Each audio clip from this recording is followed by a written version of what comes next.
Zaid Hamidi hari ini membuat rendahan mengenai nama dan keturunan Dr. Mahathir. Agak memuskilkan. Apa pandangan saudara?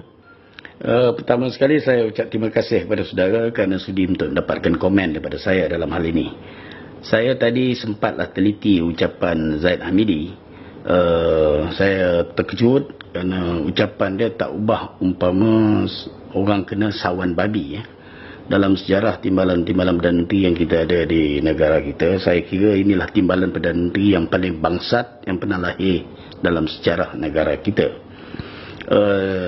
Dia cuba mewujudkan rasa benci ahli-ahli UMNO kepada Dr. Mahathir yang telah berkhidmat sebagai Presiden dan Perdana Menteri selama 22 tahun dengan mengaitkan bahawa Dr. Mahathir seolah-olah bukan Melayu tulen, berdarah mamak.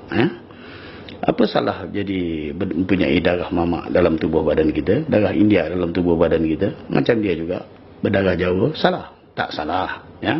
Saya ingat dulu dia bagi tahu saya masa kelahiran dia, arwah bapa dia cuba nak menamakan dia sebagai Ahmad Darogi bin Ahmad Termizi.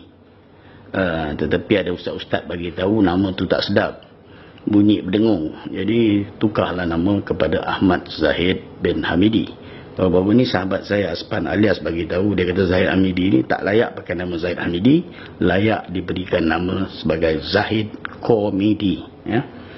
Ini bab nama lah. Tapi tujuan dia dedahkan ni ialah supaya ahli-ahli UMNO membenci Dr. Mahathir. Saya nak bagi tahu, orang tak benci kepada Dr. Mahathir, orang sayang kepada Dr. Mahathir. Yang benci Dr. Mahathir ialah penyangak dan penyamun serta penipu kepada rakyat Malaysia.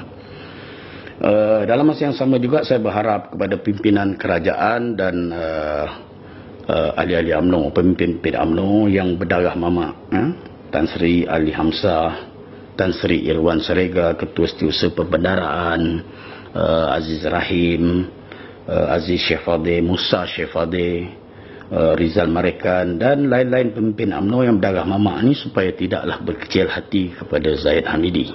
Tapi saya nak bagi tahu orang macam ni kalau jadi Perdana Menteri, yang geng-geng mamak ni takkan ada tempat dalam UMNO.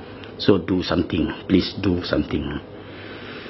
Dia jangan ingat kita tak tahu apa dia buat. Saya secara peribadi saya kesian dengan wife dia, Kamidah, sampai hati dia buat Kamidah. Jadi Tan Sri Aziz Samsudin bagi tahu kepada saya, dia kata berhati-hati dengan Zahid ni. Dia selalu letak dia punya keris dekat belakang. Bila dia salam kita, waktu kita tunduk, waktu tu keris keluar. Dan saya tak terkejut dengan pesanan Tan Sri Aziz Samsudin kepada saya. Kerana tak sampai sebulan dia jadi timbalan Perdana Menteri, dia mengadakan pertemuan sulit berjumpa dengan Dr. Mahathir di rumah Dr. Mahathir.